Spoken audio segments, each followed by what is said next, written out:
aku sendiri sih ya Mas, untuk di pertanian ini bisa dibilang belum terlampau lama sebenarnya Mas. Paling kisaran 3 ke 4 tahun main di dunia pertanian, khususnya pembibitan Mas.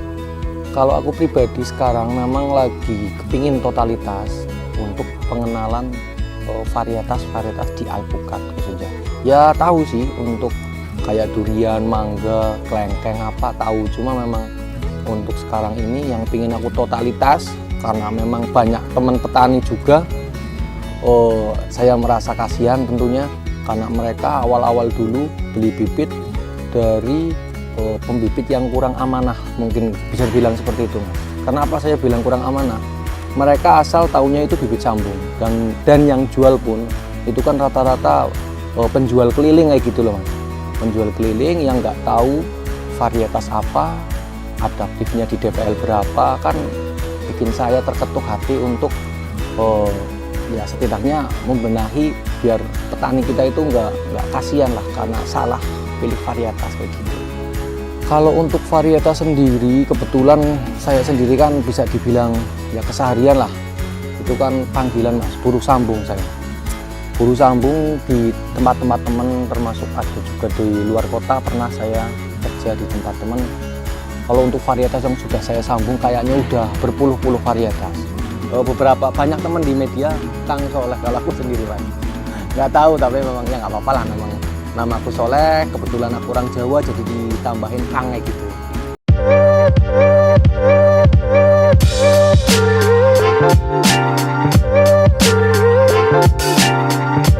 Kalau aku sendiri yang sengaja memang panggilan itu paling jauh sih, saya kan Purwokerto Mas.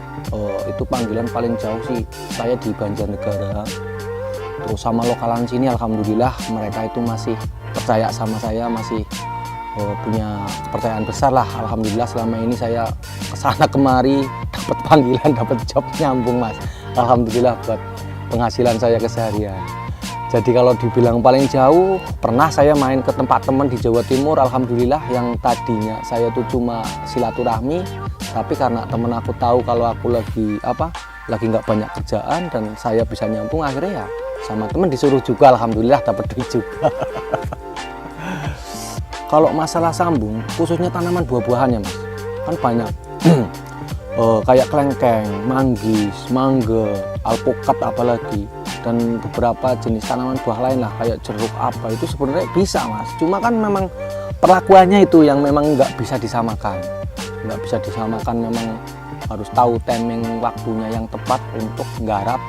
Kayak contoh samcuk kelengkeng gitu, itu ada momen-momen dan ada waktu-waktu tersendiri.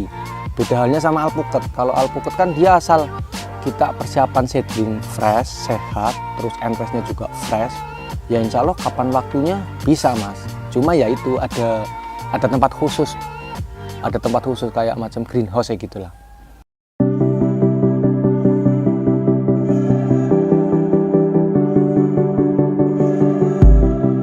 Kalau di tempat saya sendiri sini kan Kecamatan Kedung Banteng, yang mendominasi untuk daerah pertanian kan yang dari awal dulu itu paling lama kan di daerah Dawan Wetan sama Dawan Kulon Mas. Kebetulan saya sendiri di Kecamatan Kedung Banteng, desanya kan Kalisalak.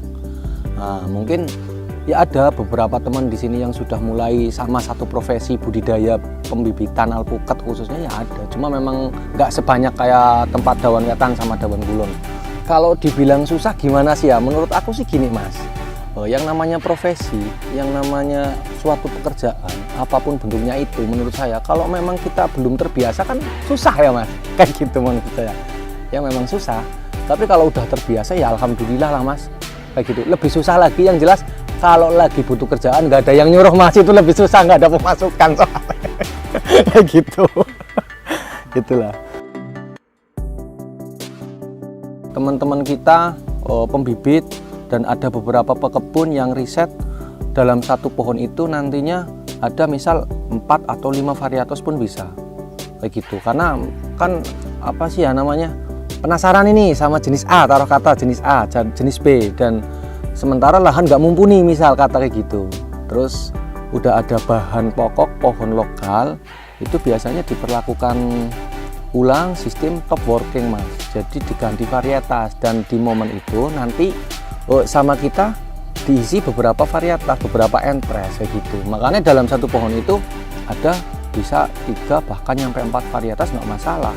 Untuk alpukat sendiri yang menentukan keberhasilan samcuk ataupun top working itu memang penting mas.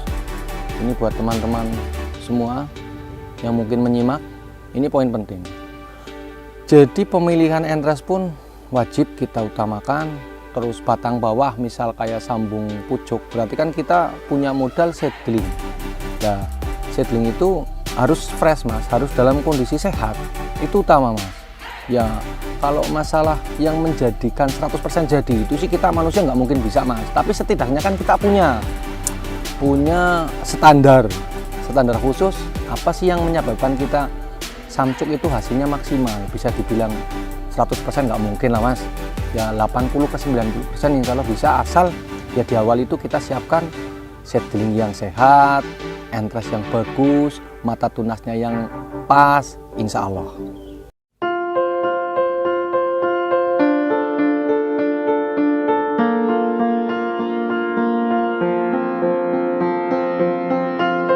Kan memang langkah-langkahnya kan kita sayat entres, potong seedling, kita ikat dan kita sumbu. Itu biasanya kalau hari ini kita proses samcuk itu biasanya kalau seedling itu beda mas. Kalau untuk sambung pucuk kita menggunakan seedling kecil itu biasanya 21 hari itu kalau memang si mata entresnya bagus itu udah jadi mas, udah nyatu. Istilahnya nutrisi dari bawah seedling itu udah ke atas, udah menghidupi si entres dan mata tunas itu mas. Itu 21 hari. Tapi ya maksimalnya 1 bulan lah. Tapi untuk seedling kecil rata-rata 21 ke 25 insya Allah. Kalau memang dia udah jadi, dia udah pecah tunas mas. Tapi kalau memang gagal ya hitungan 1 minggu aja udah busuk mas. Hampir dalam 1 tahun ini itu bisa jutaan pohon mas permintaan. Ya sekarang ini kalau untuk introduksi itu SAB 034 mas. Kebetulan saya ada sampling pohon yang lagi ada buahnya. Bisa nanti di itu. Terus kalau yang dalam negeri sini juara tahun 2017 itu Miki mas. Karena Miki memang terkenal produktivitas buahnya dan terkenal adaptif dianya.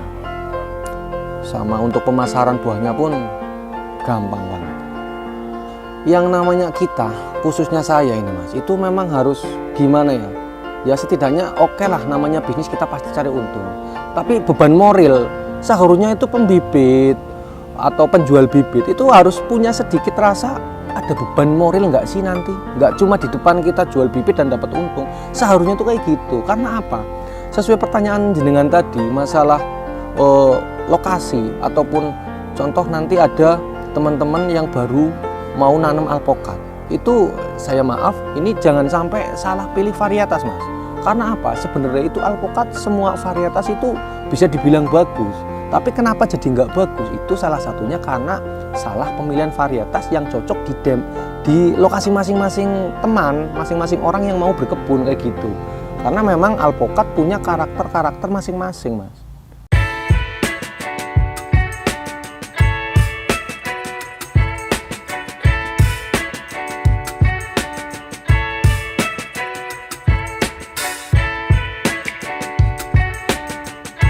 Ya memang ada mas, ada varietas-varietas alpukat yang memang dia itu punya karakter gampang berbunga, gampang berbuah kayak gitu. Apalagi ya tujuan samcuk itu siapa?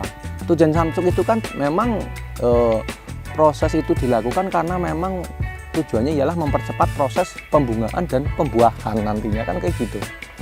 Untuk varietas sendiri di tempatku ya lumayan ada lah mas, yang dari negara kita sendiri Indo dan dari ada beberapa banyak jenis yang introduksi mas dari luar kayak gitu. Cuma ya memang udah banyak teman-teman pekebun, teman-teman pembibit yang udah uji lokasi dan sudah berbuah dengan kualitas baik itu tampilan buah, ukuran buah dan rasa buah itu sesuai dari negara asal mas. Makanya ya menurut aku banyak jenis-jenis intro yang rekomen dan bisa dikembangin di negara kita dengan kualitas buah yang bagus tentunya kayak gitu. Misal ketemu sosok petani mas, itu yang paling aku bukannya gimana ya, jangan sampailah bahasa putus benar. Kalau ada banyak teman alhamdulillah yang beli bibit ke aku terus ditanam, insya Allah saya garansi. Dalam artian garansi, satu, untuk hitungan jeda berapa hari apa berapa minggu kalau ada kematian insya Allah bisa saya ganti. Dan untuk kevalidan jenis, dikala nanti misalnya kok dia beli A, taruhlah dapatnya dari aku B, itu siap saya ganti mas. Tapi insya Allah nggak mungkin, selama ini aku nggak ada komplainan seperti itu mas. Ini sebenarnya bukan bibit bagus mas, bibit jelek malah menurut aku mas. Kenapa saya bilang bibit jelek? Lihat aja tampilannya kan kayak gini, nggak ada daun tapi dia berbunga. Cuma ya inilah salah satu bukti dari kita, dari saya sendiri khususnya. Dikala dulu saya samcuk, itu saya tuh ngambil entres dari pohon indukan yang sudah berbuah mas. Seperti itu. Bisa dilihat kayak gini dari batang kecil aja, dengan tampilan bibit yang jelek kayak gini, ngeluarin bunga. Karena apa? Nggak mungkin dia keluar bunga, nggak mungkin dia mau berbunga kalau kita ambil entres yang dari pohon yang belum berbuah kayak gitu. Cuma nggak mungkin jadi inilah mas. Cuma sedikit bukti bahwa kita kerja, kita bikin bibit, kita nggak asal ambil entres gitu. Kalau aku pernah ke Pontianak mas, cuma kebetulan waktu itu beliau kan mintanya bibit. Bibit, pas waktu itu aku juga belum profesional untuk kirim-kirim bibit. Akhirnya aku kirim entres mas, karena beliau percaya sama aku sampai 3 kali japri aku, dan aku ngerasa nggak enak juga karena dia juga pembeli juga yang harus aku hormati kan kayak gitu. Aku kirimnya entres. Itu untuk bibit sendiri kalau ke Pontianak waktu itu kan teman-teman di sini banyak mas yang ngirim ke Pontianak kemana lah ya. Cuma kan pengurangan media. Sementara saya nggak mau mas, karena ya bukannya apa-apa. Rata-rata kirim bibit yang dikurangi media itu biasanya kurang bagus mas. Kadang kalau nggak bisa perawatan setelah nyampe itu malah mati kan kasihan. Udah keluar duit tapi bibitnya nggak jadi kan kasihan. Kalau ini SAB 034 mas. Ini dari Vietnam.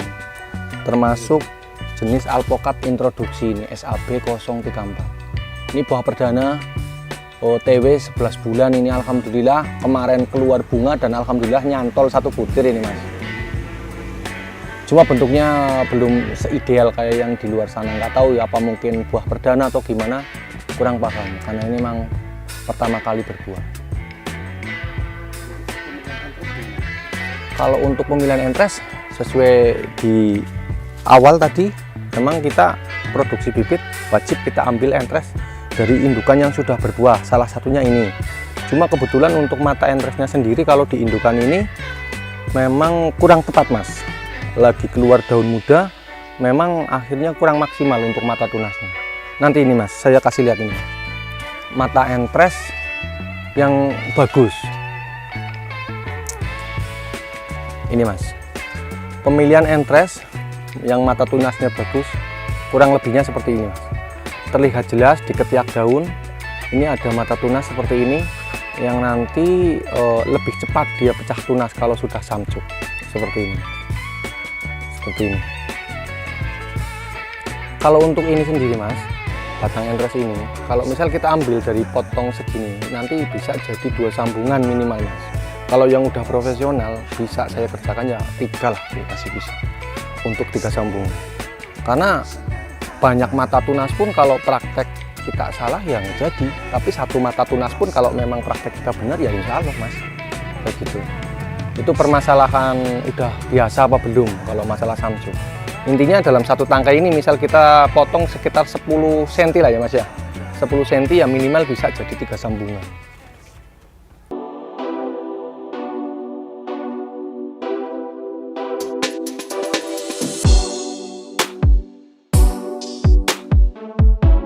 Sebenarnya ini samcuk udah sukses ya mas, bisa dilihat ini kan ada bekas, ini entres dan bawah batang setting dan ini bekas sambungan, seperti itu. Tadi sampean tanya ini perbedaannya apa? Jelas beda mas. Antara pohon ini, bibit alpokat ini sama bibit alpokat ini usia sambung sama mas. Saya samcuk waktu itu 1 hari. Nah, tapi yang satunya terlihat bagus lah menurut saya dan satunya ini kurang bagus, itu karena ada kerusakan di perakaran mas. Karena memang cuaca sekarang kan lagi musim penghujan, di tempat saya itu hujan tuh siang malam bisa dibilang kayak gitu. Akhirnya untuk medianya sendiri itu terlalu asam mas, terlalu asam. Terus sama saya perawatan memang lagi kurang maksimal, akhirnya ya kayak gini, ada kerusakan akar, busuk akar, akhirnya tuh daunnya nggak maksimal kayak yang di sebelah sini. Dan bahkan ini kayak gini juga ada yang akhirnya keluar bunga mas, keluar bunga, bahkan pentil tuh di sebelahnya kan kayak gitu. Langkah kita kalau menangani untuk bibit yang sudah kayak gini, kita bongkar mas, kita bongkar, ganti media baru. Secara otomatis si perakaran nemuin media baru dan nuansa baru mungkin. Sekarang kan bagian bawah sini basah mas, becek, bawahnya tanahnya itu becek, medianya becek, makanya untuk pertumbuhannya sendiri dia nggak mungkin mau maksimal kalau sama kita nggak dibongkar dan kita ganti media gitu. Sebenarnya kalau yang maksimal ya diangkat kayak gini nggak masalah, padahal ini polybag ukuran 40-50 mas. Kalau untuk batang segini dan posisi pentil sudah segini, kalau kita kasih asupan nutrisi yang cukup, insya Allah bisa sampai besar dan tua maksimal mas. Apalagi untuk varietas ini terkenal si Raja Genjah mas. Impian saya, mudah-mudahan negara kita yang subur, negara lain tahu kalau negara kita subur. Ya mudah-mudahan lah sama teman-teman mungkin yang melihat ini, ayolah kita, kasihanlah petani. Jangan sampai kita seorang pembibit ataupun kita seorang penjual bibit, kita asal dapat untung, istilahnya kayak gitu. Jual bibit asal dapat untung udah, itu nantinya putus benang mas. Secara otomatis putus benang. Kenapa saya bilang putus benang? Taruh kata ada petani si B, kenal saya Kang Soleh, beli bibit sama saya ngomongnya Miki, dapatnya aligator. Ya mungkin bagus, lebih bagus. Cuma karena salah varietas yang saya kasih, otomatis kan petani itu kecewa dong. Lah dikala kecewa itu apa mungkin petani itu mau order ke saya lagi untuk bibitnya, kan nggak mungkin. Itulah putus benang mas. Insya Allah saya sendiri nggak mau yang kayak gitu. Kesalahan si manusia pasti ada salah mas, pasti. Cuma kan kesalahan yang disengaja sama nggak disengaja kan beda porsinya, kan kayak gitu.